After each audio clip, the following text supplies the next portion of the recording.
Do a little bit about Christopher. He has over 32 years of rich clinical and administrative experience. He holds a BA from Sarah Lawrence College and an MSW from the University of Southern California. As a licensed clinical social worker, he currently serves as an adjunct professor at the USC School of Social Work. In this role, he imparts his extensive knowledge by teaching assessment methodologies and theories of human behavior. Throughout his notable career spanning more than 3 decades, Christopher has meticulously designed and implemented comprehensive treatment plans tailored for children, teens, and adults. His expertise encompasses a broad range of complex developmental and psychiatric disorders, including PTSD, ADHD, bipolar disorder, autism, anxiety and depression, OCD, Tourette syndrome, eating disorders, and behavioral addictions. Additionally, Christopher possesses significant experience in assisting teens during their transition to and from residential treatment and has played a crucial role in divorce and custody mediation for families with special needs children. His comprehensive approach and dedication to mental health care reflect his deep commitment to improving the lives of those challenged by mental health issues. Christopher has been with PCH for 10 years and has served as the clinical director of the OCD and anxiety program for the last 5 years. So let's give him a round of applause.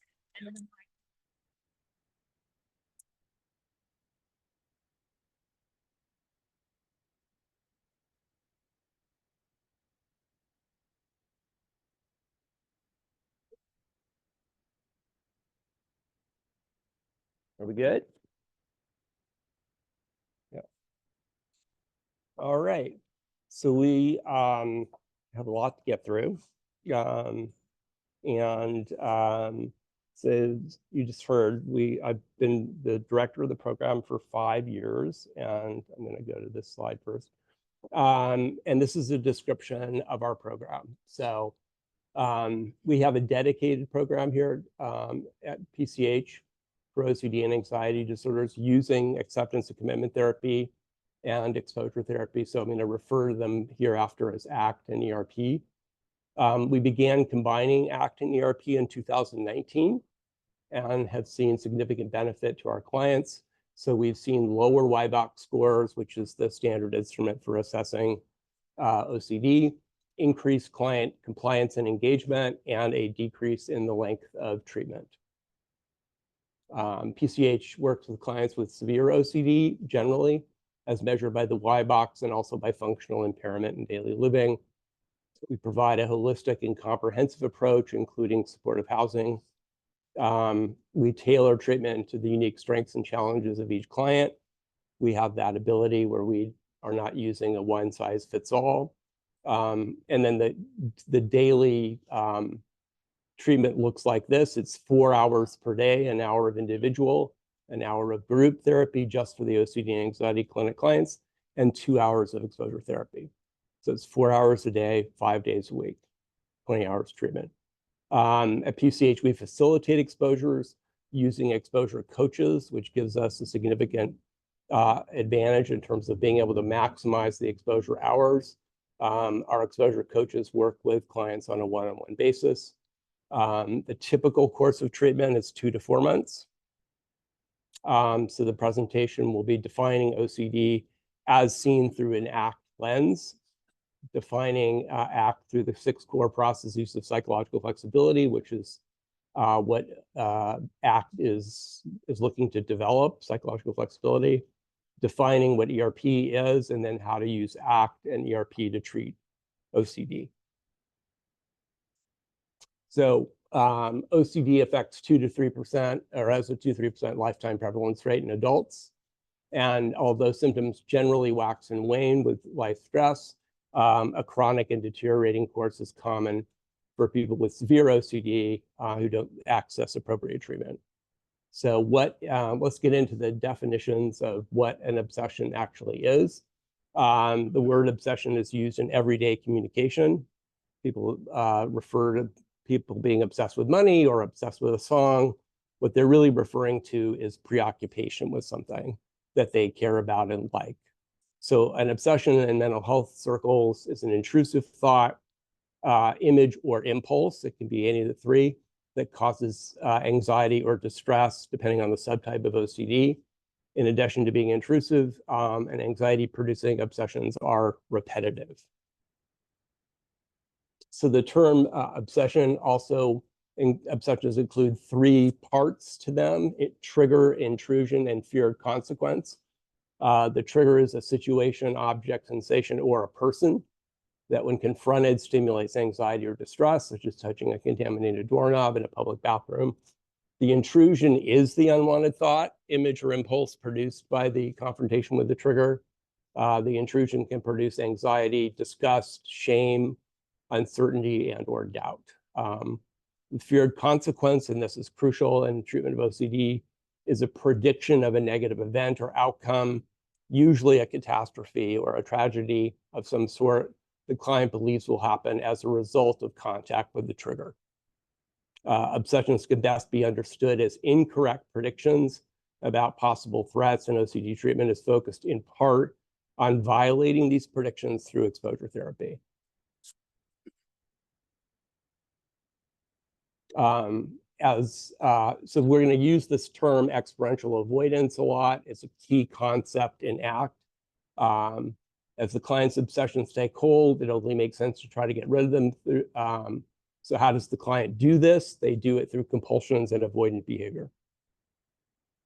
At PCH, rituals and avoidant behavior are referred to by the term experiential avoidance, which we'll get into. And here it is. Experiential avoidance is a pattern of interacting with unwanted internal or private events, such as obsessional doubt, anxiety, uncertainty, and fear-related physical sensations.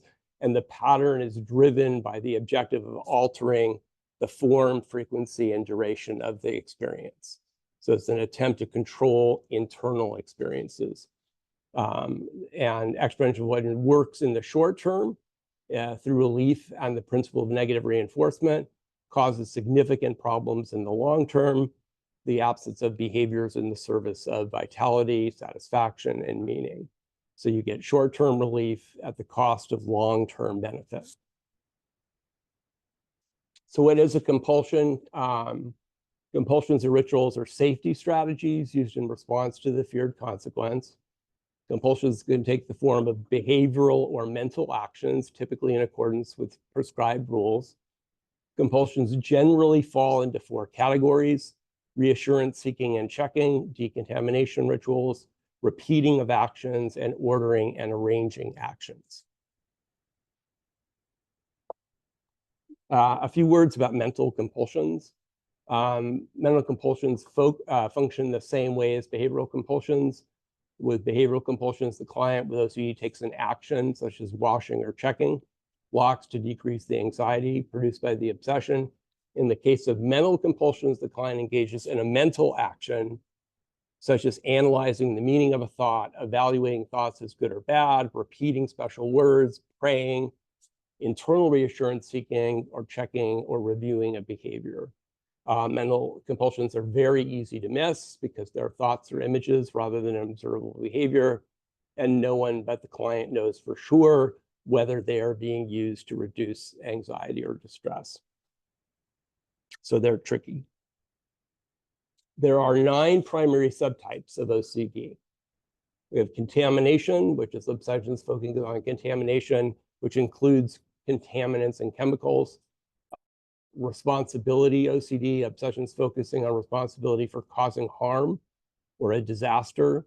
What is referred to as just right OCD, obsessions focusing on completing an action until it feels just right. And then we have harm and aggression OCD, obsessions focusing on violent or horrific events to self or others. Sexual orientation or gender identity OCD, obsessions focusing on conclusively determining sexual orientation or gender identity. Then we have pedophilic, or often referred to as POCD, which is their obsessions focusing on being a sexual predator. It's typically pedophilic, but it can also just be the fear of being a sexual predator generally. And we have what's called relationship OCD, which is a relatively new category. And these are obsessions focusing on determining love for a partner, attraction to a partner, compatibility with a partner, and a partner's level of interest or love. And then one of the more challenging types of OCD is scrupulosity, obsessions focusing on religion, sinning, and or morality. And the last one is hyper-awareness OCD, obsessions focusing on bodily functions and sensations. We have 9 primary subtypes. So the cause of OCD. So it's a complex combination of biologic, genetic, learning, and environmental factors. Current research supports the view that genetic and biological factors make a person vulnerable to developing OCD, while learning and environmental factors can influence the particular type of OCD a person has. Many people with OCD report their symptoms are triggered by a life event. Common triggers include trauma or random interactions that planted a seed of doubt in the mind that does not go away. At PCH, we help clients understand that OCD is not their fault or anyone's fault. Research has demonstrated that parents are not responsible for their children's OCD. However, parents can increase the severity of OCD, but this is a matter of accommodating and supporting obsessions and compulsions, not a causal relationship. Fortunately, the effective treatment of OCD only requires a clear understanding of the cognitive and behavioral processes involved, not the precise biologic, genetic, environmental causes of the symptoms. And thanks to 40 years of clinical practice and research, therapists at PCH have a comprehensive understanding of the most effective interventions for treating OCD. So understanding how OCD evolves, the truth about unwanted thoughts. So intrusive and unwanted thoughts are normal. In fact, they're universal. Multiple studies have established that abhorrent, dirty, senseless, naughty, bizarre, offensive, and violent topics are a normal part of life. The average person has up to 4,000 thoughts a day. So some of those thoughts are going to be random, strange, unpleasant, useless, and or contrary to a person's typical nature, such as the thought of harming a loved one.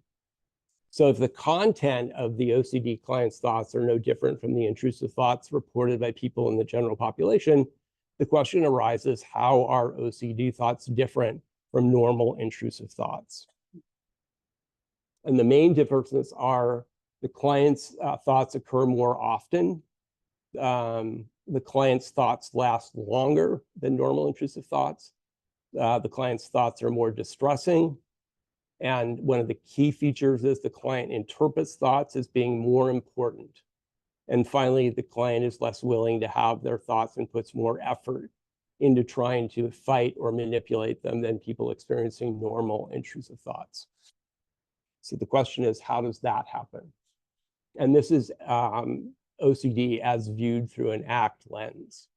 The client relates to thoughts in this way because of a process referred to as cognitive fusion, one of the key concepts in ACT.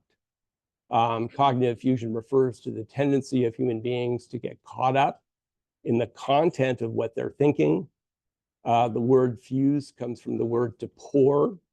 So we pour together our thoughts about an event with the event itself, and thus we miss the ongoing process of thinking itself. We don't recognize that we're thinking. We're constantly generating evaluations, predictions, solutions, hypotheses, and judgments, and we miss that we are doing so. We confuse what our mind says about an experience with the experience itself. So another way to look at this is the metaphor of a pair of sunglasses. Imagine that thinking is like wearing a pair of sunglasses that you forgot you were wearing. They color your view of the world, and you are unaware that it is being colored. The trouble here is that the thoughts are then free to present a world structured through thought. We believe we're directly experiencing the world and missing that we are languaging about it, that we're thinking about it. So for example, when a person with OCD thinks, if I don't wash my hands, my family will be contaminated and die, they become so focused or fused to on the world colored by that thought that they do not notice the process of thinking, and thus they act in accordance with the implied rule of that thought, wash your hands. The thought is deemed to be true and real, and the client acts in accordance with the thought and follows that rule. So OCD generates lots of rules, and people with OCD follow the rules. And then another part of why a normal intrusive thought becomes an obsession is the dynamic of willingness, unwillingness. So along with the process of fusion, intrusive thoughts become obsessions because the client is unwilling, another central concept in ACT, to experience the feelings, sensations, images, and urges triggered by intrusive thoughts. So think of it this way. Imagine there's an instrument called a willingness scale. The scale ranges from 0 to 10, with 0 being unwillingness to have an intrusive thought and 10 being complete willingness to have it. If a person has OCD, chances are their score on this willingness scale is close to a 0 when they experience an intrusive thought. If they're unwilling to have the intrusive thought, then the next step will be to try to suppress or control the thought. The problem here is that when the client tries not to think about X, a thought, they end up focusing on X. So the not thinking cues the negative thought process itself. And the same is true with emotions and memories. If the client tries to control an emotion or memory, they end up focusing on the emotion and memory. And then this process triggers the fight-flight response. So if the client is fused and unwilling to have a threatening, intrusive thought, feeling, image, or sensation, this process tricks the body into reacting as if danger is real, and this activates the fight-flight system. As you all know, the fight-flight system is the human body's natural response system to dealing with dangerous situations, and these responses are adaptive when there is a real threat. The client with OCD can experience a variety of bodily changes when they have an intrusive thought or image, such as increased breathing rate, racing heart, sweating, stomach distress, muscle tension, trembling, lightheadedness, hot and cold flashes. And these physical symptoms can be very intense and often scary. As a result, these symptoms will lead the client to try to secure their safety, and they'll do that through obsessions and through compulsions. So even if the client does not experience these kinds of physical symptoms, when they have an intrusive thought, another effect of the fight-flight response is that it causes the client to pay attention to, become hyper-focused on whatever they perceive to be threatening. And again, this is an important natural response, because if we didn't pay attention to dangerous situations, we could be taken by surprise. If we're in real danger, such as being pursued by a predator, paying attention is an invaluable and adaptive process. But in the case of an intrusive thought, this process only leads the client to focus more and more on the normal, harmless thought, helping to fuel the obsessional process. And this starts a vicious cycle of feeling threatened, fight-flight response, focusing more on the unwanted thought, feeling more threatened, focusing even more, and so on. So OCD and interference with a value-driven life. So this is a key part of ACT, that the assessment of what is psychopathology is in part looked at through the lens of interference with a value-driven life, which we'll get into. The process of cognitive fusion and unwillingness, internal experience have the power to influence and regulate behavior so that the client does not pursue what is most important to them, referred to as values in ACT. When the client views thoughts as true and or rules to be followed, they do what the thought says independent of the consequences of doing so, which is why people repeat behaviors over and over again, as they're not tracking the consequences. So for example, in contamination OCD, a rule might be if objects in public places are contaminated, then I shouldn't be in public places. The rule here is avoid public places. Once a rule is established, it will continue to be followed, even if the results of doing so are unworkable, painful, and destructive. The client develops insensitivity to the actual consequences of following the rule. In other words, there's no adaptive advantage to following the rule. They follow the rule independent of the consequences of doing so. So the OCD cycle, if you look at it through an ACT lens, you have a trigger, intrusive thought, Then you have the processes of fusion and unwillingness, then the obsession with the fight-flight response, experiential avoidance kicks in, which is compulsions and rituals. You get the temporary relief through the principle of negative reinforcement and another trigger. And then at the center here is interference with pursuing values. So that's how we look at the OCD cycle. Typically, it doesn't include fusion and unwillingness, experiential avoidance, and doesn't have interference with pursuing values at the center of the cycle. And that's how we look at and treat OCD. So how do we define effective treatment at PCH? So we measure the cost of OCD in terms of the degree to which these OCD rules limit the client's behavioral choices and interfere with a life that is aligned with their deepest desires and values. So the purpose of treatment is therefore to break that OCD cycle, not with the aim of reducing anxiety or any unwanted experience. So this is a departure from typical OCD treatment, which is focused on reducing anxiety. And so it's so the client can pursue their values through ever-expanding patterns of value-oriented action.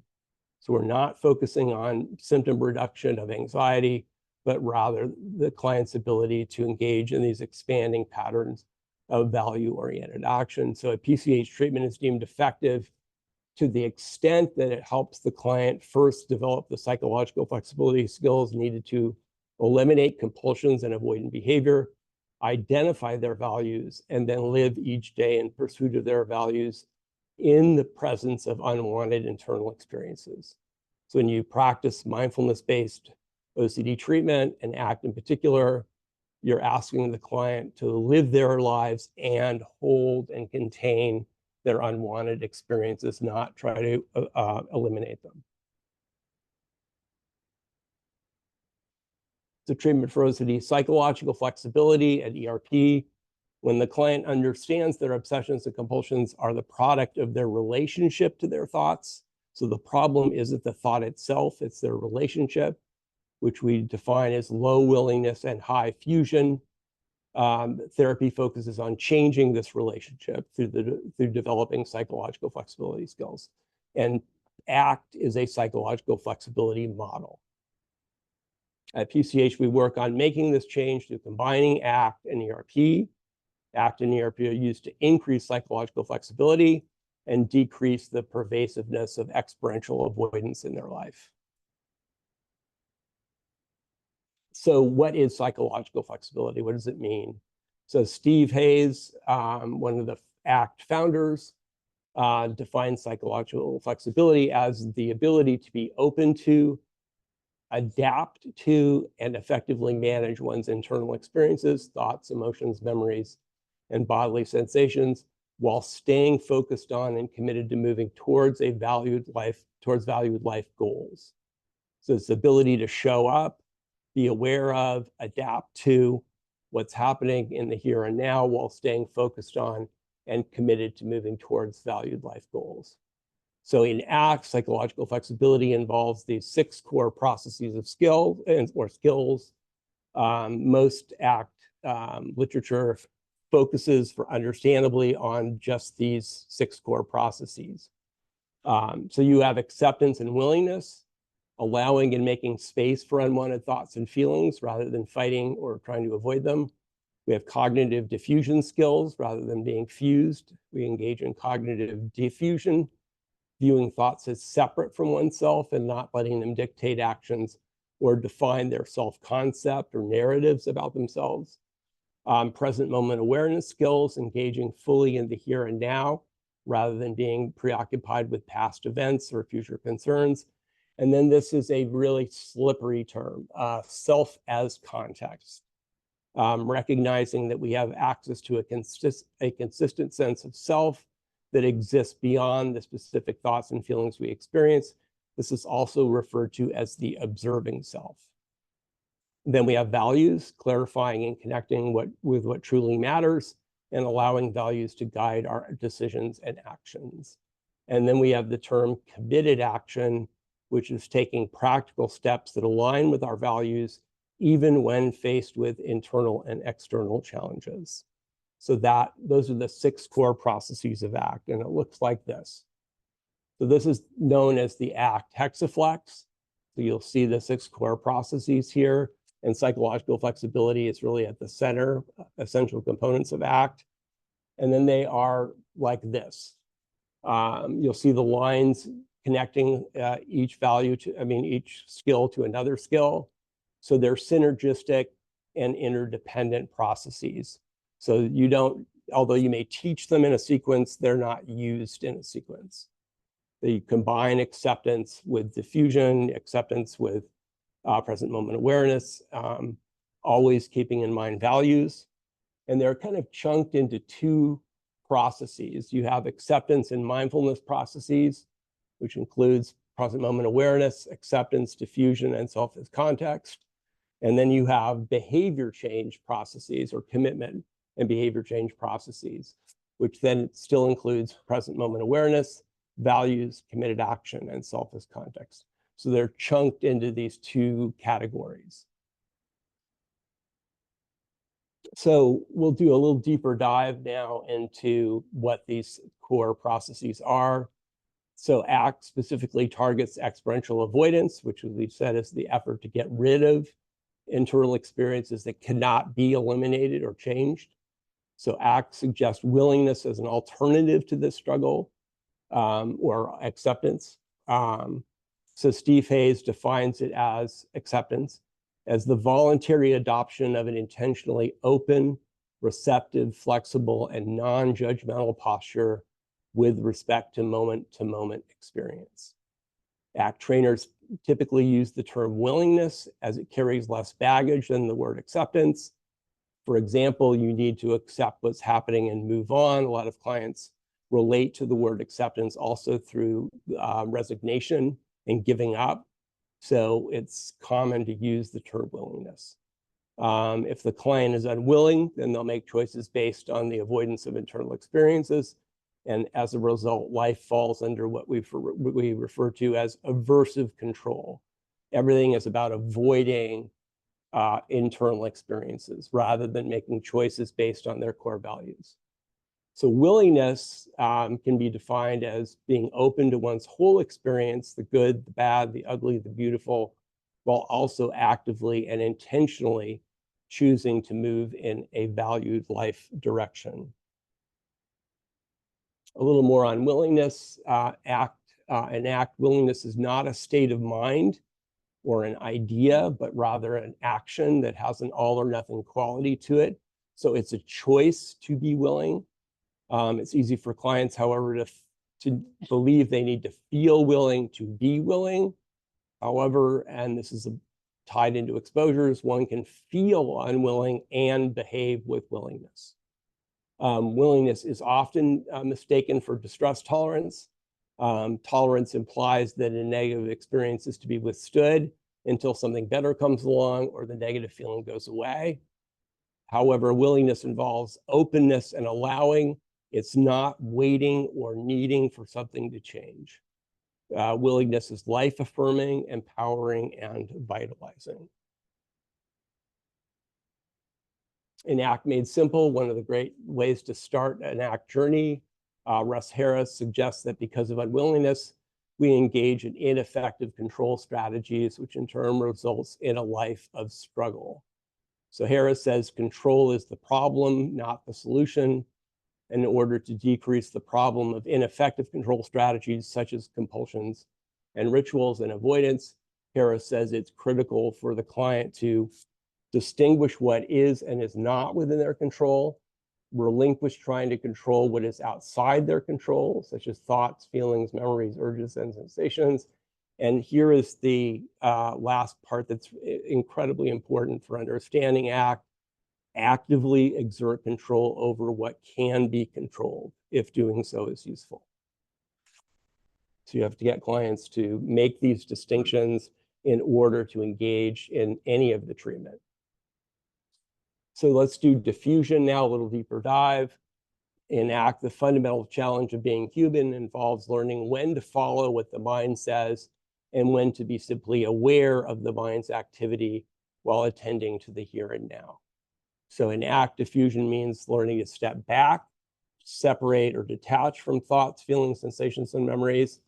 Instead of getting caught up in what the mind says or being pushed around by the mind, through diffusion, the client can let internal experiences come and go, as if watching leaves passing on a stream or clouds moving across the sky.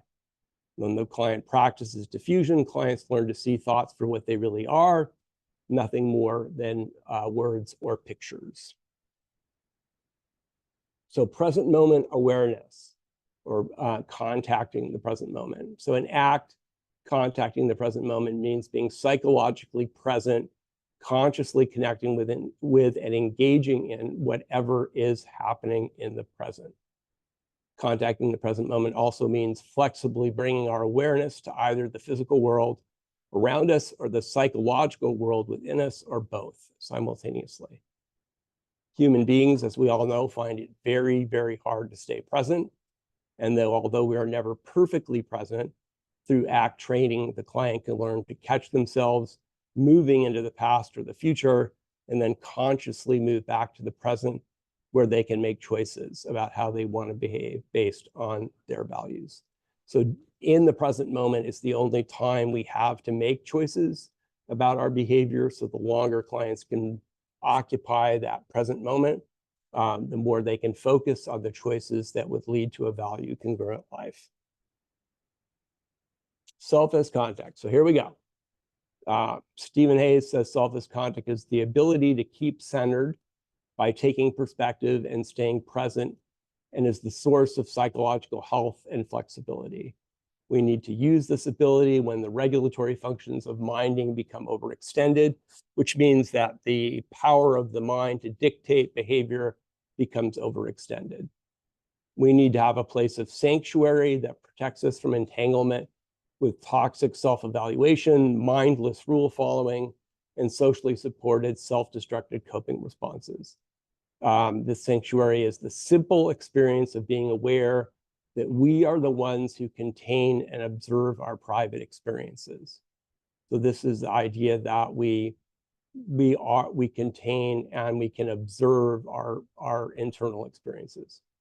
In everyday language, we talk about the mind without recognizing that there are at least two distinct elements to it: the thinking self and the self as context, or the observing self.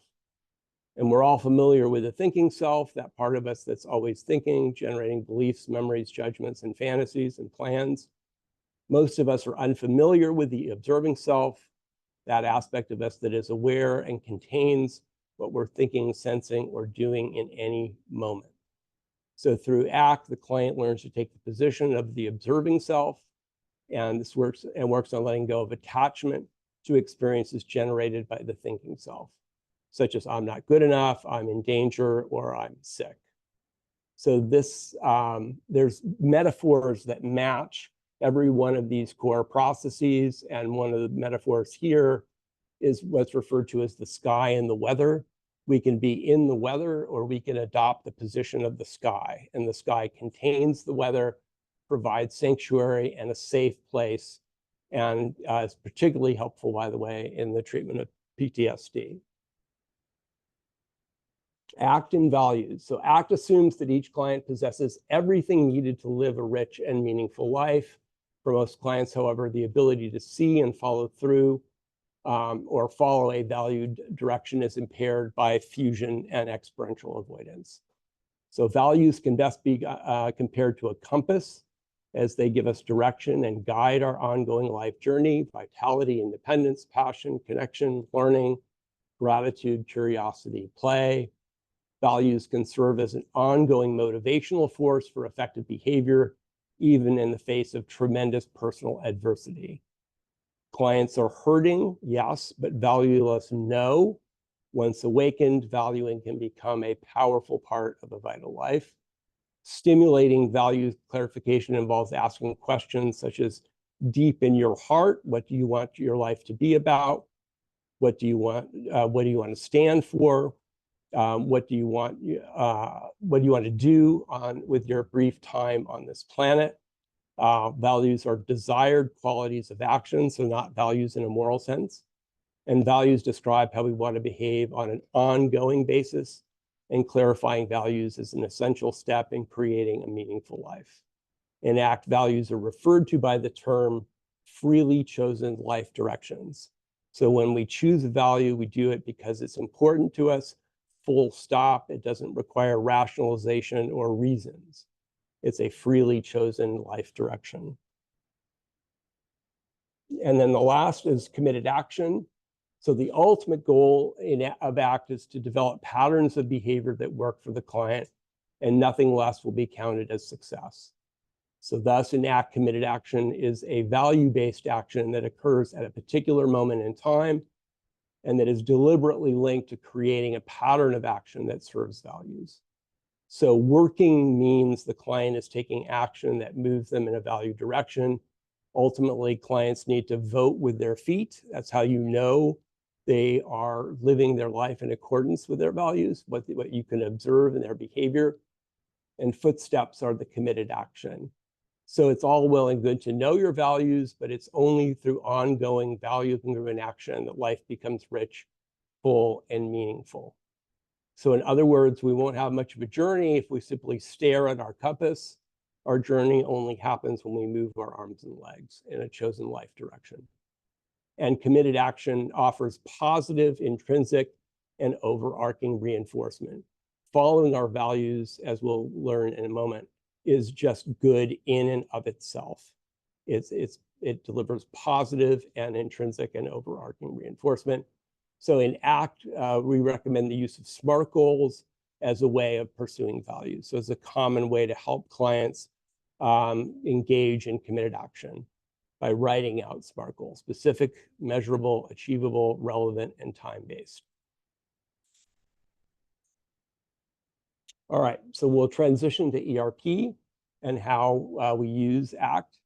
So after the client has learned the 6 core processes of ACT and practice psychological flexibility skills in therapy sessions, they directly confront obsessional triggers.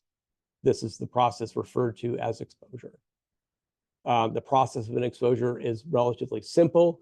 Expose the client to obsessional triggers, apply psychological flexibility skills, and then intentionally stop the use of compulsions and avoidance to secure safety. So an example would be contamination. The client's triggered by public restrooms during an exposure. They go into a restroom and touch contaminated areas, door handles, stall, floor, toilet.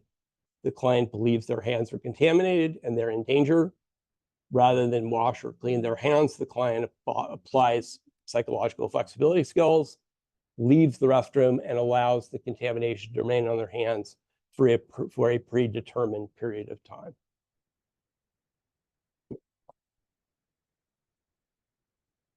So one of the things that is crucial for effective exposures is that research shows that the more effort we put into learning something, the better we remember what we've learned. As such, at PCH, we ask clients to conduct exposures to feared situations at a greater level of intensity, duration, and/or frequency that they believe to be safe or tolerable. Jonathan Bramwitz, one of the leading experts in the field of OCD, refers to this as encountering desirable difficulties. Desirable difficulties make doing exposures effortful and challenging in the moment and move the client in the direction of the long-term desired outcome. So desirable difficulties are a very effective way to break the OCD cycle.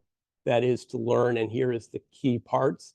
Obsessional fears are less probable or severe than predicted. Obsessional rules are simply thoughts, not facts or true. Predictions about negative outcomes are generally inaccurate, and compulsions and rituals are not necessary for safety or to cope with anxiety. So those have to be achieved for an exposure, as we'll talk about more, to be successful. Clients need to learn these 4, that their fears are less probable, rules are simply rules or thoughts, predictions are inaccurate, and compulsions are not necessary for safety.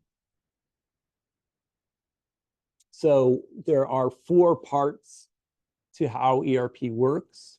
The first step involves creating a list of all the client's obsessions, compulsions, and avoidant behaviors.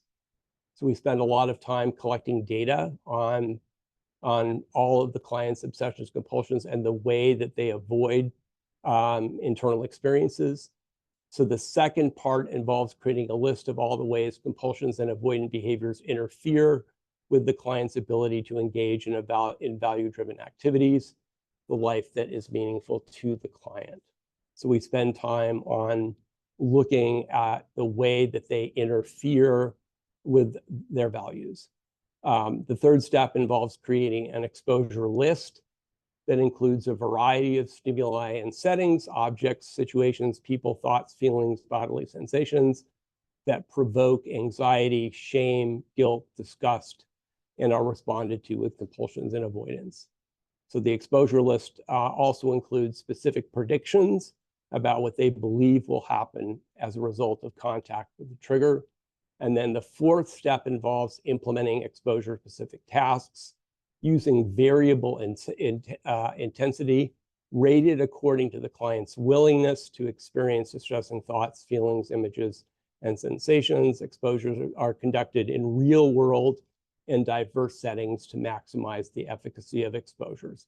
So what we do, which is different than typical OCD treatment, is we don't rate exposures based on the client's anxiety, but we do it based on the client's willingness. And over time, if a treatment is effective, that willingness score goes up.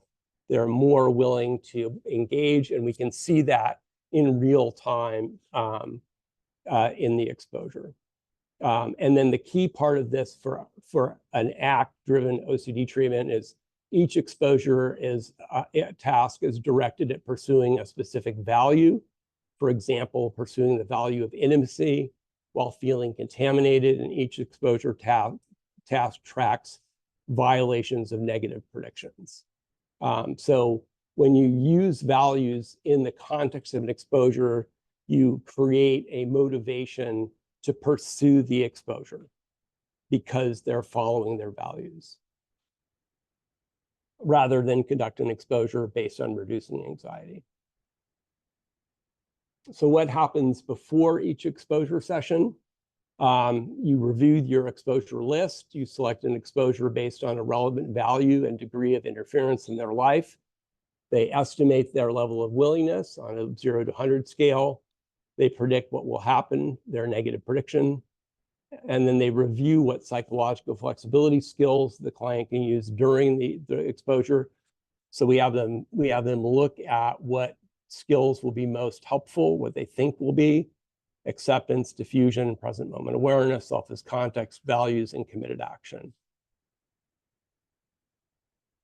What happens during the exposure?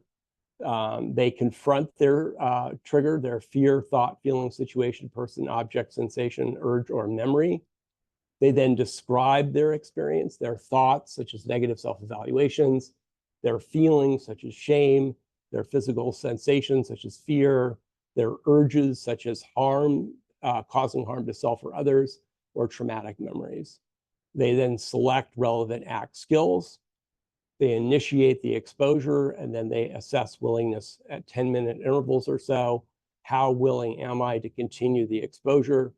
And then during all exposures, they resist the use of compulsions and avoidant behaviors. Without the resistance to compulsions and avoidances, the exposure wouldn't work.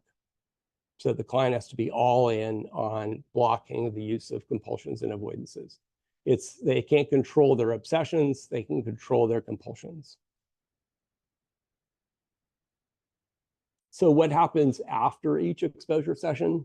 At the conclusion of each exposure, the client reviews this. Did my willingness increase, right? Am I more willing to engage in the exposure? Did my negative prediction come true? Or was there a violation of the negative expectancy? What did I learn as a result of violation of the prediction? So this is crucial in OCD treatment. If we're tracking the predictions, we want to help the client notice what they learn as a result of violation of the prediction. And then, did I resist compulsions and avoidances, which we refer to as response flexibility? What psychological flexibility skills were used effectively? And was I surprised by anything that happened during the exposure? Surprises can increase learning. So the more surprised they are by the outcome, the more they remember what they learned in the exposure. And then we ask clients, would they modify the exposures going forward? So we want their feedback, and we want to find out if they think they need to make adjustments in the exposure. So when does an exposure end? When are we done with an exposure? An exposure concludes once acceptance and willingness increases, and the client is able to do these three things: respond flexibly to obsessions by applying ACT skills during and in between sessions. They are pursuing their values during and in between sessions, and they eliminate compulsions and avoidances as safety strategies during and in between sessions. Although willingly confronting the client's worst fears is difficult, the ability to experience distress-producing thoughts and feelings while chasing values improves over time. So this is one of the key parts of this presentation, which is the role of values in behavior change, and in particular in OCD treatment. So as the client pursues values, they will notice good things happen. Life gets richer, bigger, more vital, which reinforces pursuing value-directed behavior in the context of exposure. So by leveraging their values in the context of an exposure, they notice that their values deliver reinforcement. So simply value-driven behavior is intrinsically rewarding, good and by itself, and because it's rewarding, the client will be more likely to pursue challenging exposures rather than the short-term rewards of compulsions and avoidant behavior. So the gold standard of OCD treatment has been habituation. And habituation is the process of when you're repeatedly exposed to a stimuli, that over time you adjust and adapt to the stimuli. So although we don't pursue habituation, we pursue psychological flexibility. Through repeated exposure, it may in fact decrease. And if this happens, great. However, the purpose of exposures is to increase psychological flexibility so the client can move in the direction of their values while experiencing anxiety. So the goal of reducing anxiety is incompatible with the goal of acceptance of anxiety. So you can't do mindfulness-based work and track anxiety and try to reduce anxiety. They're simply incompatible paradigms. So isn't it dangerous to get so anxious? Throughout the PowerPoint, we've talked about clients leaning into anxiety, learning to open up to anxiety, and even be willing to welcome anxiety. So you may be asking yourself, is this really such a good idea? Can the client handle this level of anxiety or distress? And because the client is typically engaged in years, perhaps decades of avoidance, they've developed anxiety about anxiety, and they fear feeling their feelings. So once they begin to use psychological flexibility skills in the context of exposures, they'll find out that all very challenging. They can experience high levels of distress and move in the direction of their values. So OCD treatment asks the client to confront fears without using safety strategies, asks clients to pivot in a new direction. Some exposures will require the client to take actions or focus on thoughts that will cause them to experience high levels of distress, anxiety, disgust, shame, and guilt. The client will be asked to push beyond their perceived limits of safety. This is always done in a thoughtful and compassionate manner. However, there may be times when the client doesn't understand the process or feels overwhelmed and wants to quit or leave treatment.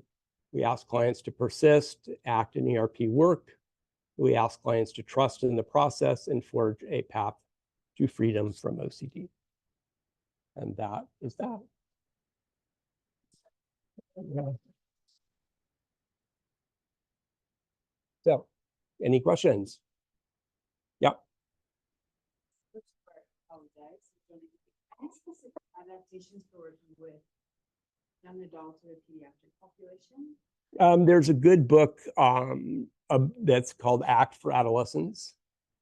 That's a good jumping off place for working with teens or peds. Yeah. Evaluating those clients. Do you sometimes recommend that they start off with residential treatment doing this? Well, I mean, our program includes supportive housing. Yes. Yeah. So, right. You can live in one of our houses. Yeah. Yeah. Yeah. Yeah. What advice do you have for loved ones, family members in interacting with someone who is engaging in a compulsion to maybe not enable it? What do you usually instruct? So we have, so as part of my job is to work with families on decreasing what's referred to as co-compulsions, which is facilitating or supporting or even actively engaging with the client in a compulsive behavior.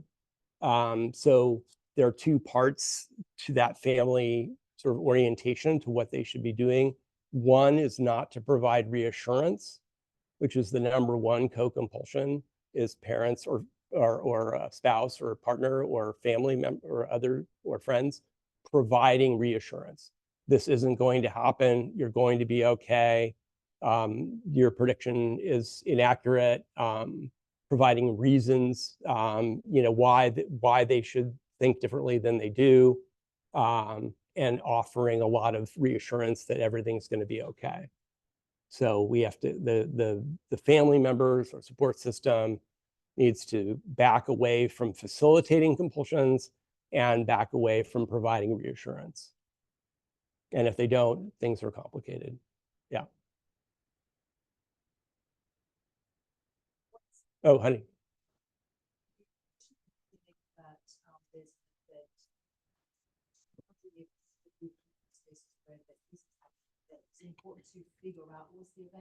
It's not. As you said, we have clients where they've had OCD as long as they can remember, and they don't relate it to an activating event.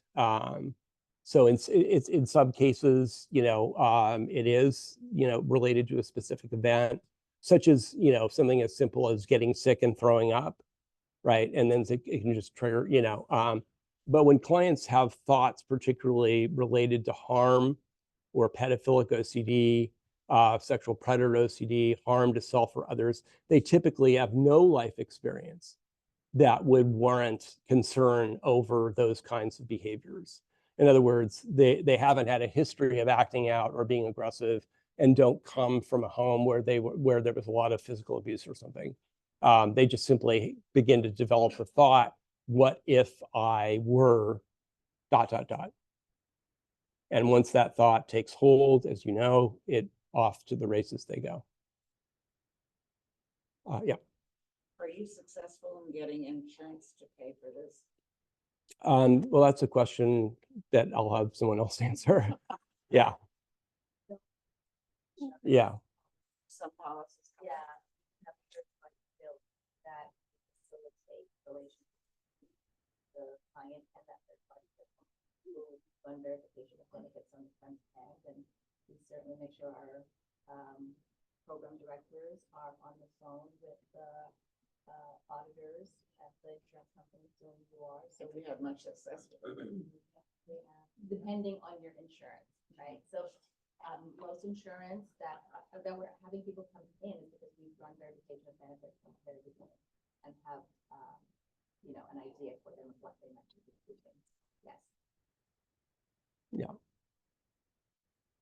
What does exposure look like for some types of OCD that are more thought-based, like fear of someone?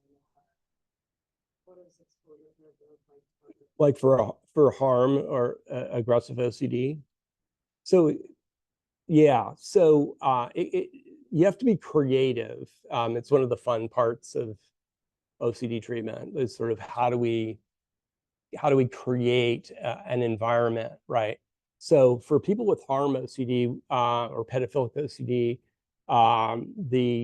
they may do what's referred to as a worst case scenario, where they write out the details of what they think they have done to someone else or what they will do to someone else. Exposures might include being in settings that trigger that. It might include handling sharp and dangerous objects, such as knives. It might include driving, if a client happens to have harm OCD related to driving. If a client has pedophilic OCD, an exposure might look like going to a climbing structure when it's busy and having the client be in that environment. So you just have to think up different ways to stimulate their experiential avoidance. So that's why exposures need to be done in real world settings to the greatest extent, possible.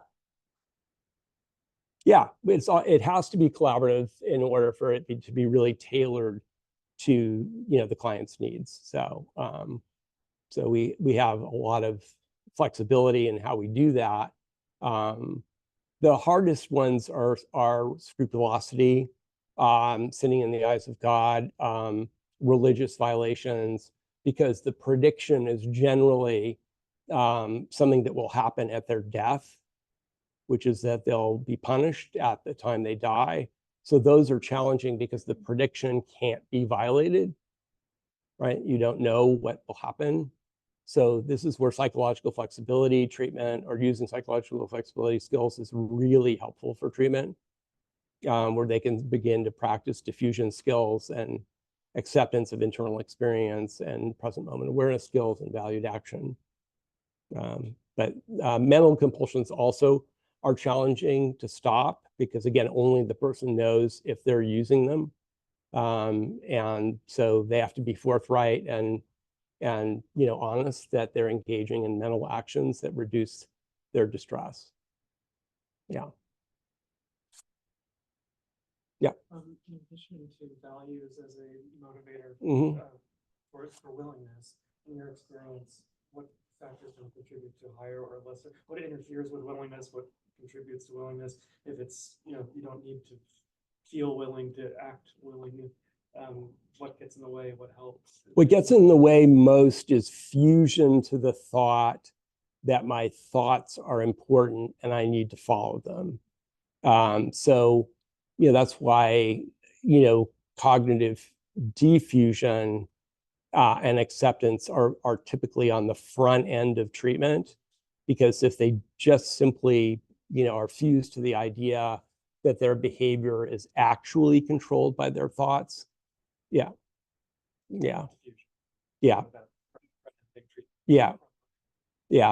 Acceptance, willingness, diffusion, and you can't be in the present moment, or it's more challenging if you're fused to your thoughts, right?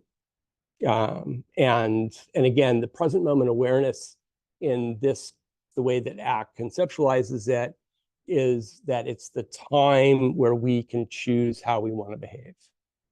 We can't choose tomorrow and we can't choose yesterday.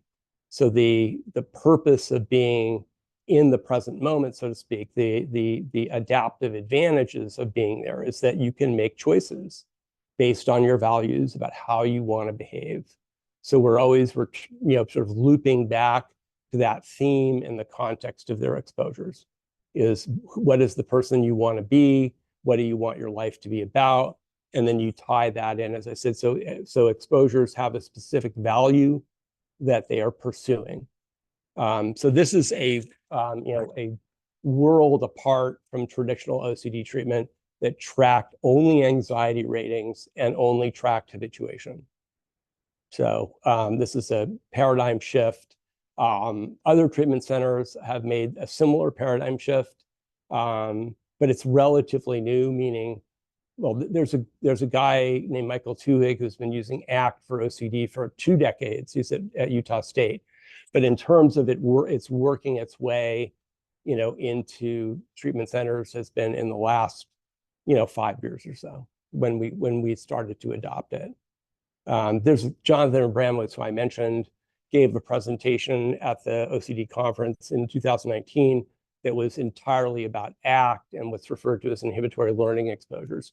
And that essentially gave a permission structure for treatment centers to really seriously consider this, because if Abramowitz was doing it or is doing it and supporting it, it was certainly something to do, worth pursuing or we're learning more about, which is what we did. I mean, my ACT journey, so I'll just summarize, my ACT journey started with this book by Steve Hayes, Kurt Strassel, and Kelly Wilson. I didn't understand most of what was in the book. It's a deep dive. What we didn't get into today are the foundations of ACT, just something called relational frame theory and contextual behavioral science. So this was a bit challenging initially. Then, fortunately, he released this in 2019, A Liberated Mind. So if you're interested, this is the best place to start. This is his account of how he used ACT for severe panic disorder that he experienced for decades. And it's readable and digestible and really, really helpful. Who's the author? This is Stephen Hayes. Yeah. So this is Stephen Hayes, and Stephen Hayes is one of the 3 authors on this. But this is just very readable and digestible and helpful. And then for those of you that are interested in a deep dive into values or how to use values in therapy, this book is absolutely fantastic. This book is only about the core process of values and how to use values in treatment. And then there's ACT Made Simple, which most people own who do ACT because it's just such a great resource. And this is Russ Harris, who's also considered one of the founders or principals of ACT. What we didn't do today were all of the metaphors that are used in ACT. And this book, the big book of ACT metaphors, is an amazing resource and does a terrific job of summarizing the 6 core processes. So it gives you that, and then it just is pages and pages of how to use metaphor in the context of treatment. That would be a presentation all in and of itself. And then the last one I'll mention is something called the ACT Matrix, which is a way of training psychological flexibility skills. This is an amazing book and is incredibly helpful in the implementation of ACT. So, and then you can get into the more challenging foundations of ACT once you have a better handle on the 6 core processes and psychological flexibility skills. So, yeah. A question on the bodily functions, like would health OCD fall into that? Mm-hmm. What is, I feel like I'm seeing this all, what is the balance between someone maybe getting tested or cleared medically versus that becoming functions? Like how do you manage that? Well, by the time clients typically arrive in treatment, I mean, generally, they have consulted all kinds of doctors. So they've done that process. I mean, overwhelmingly, they've consulted multiple, specialists and gone to the doctors over and over and over again. So by the time we get to treatment, we're trying to dial that back, right? Yeah. That's all the time we have for questions. Let's give Christopher a round of applause. Oh, yeah. Just a couple things as we close. I want to thank everyone online for being here for this presentation. We are going to do a 2-day training where Christopher is going to do a deep dive into some of these concepts that he was able to do an overview on. And so make sure to sign in and sign out on your way out today. And also our clinical director reminded me that I didn't introduce myself, but I'm Mary Kate and I'm the interim clinical director. So if you have any questions about training here, let me know. And we can give Christopher one more round of applause. Yes. I'm Harriet Bay. Oh, oh my goodness. I don't think we've ever met. Not in person. Yeah.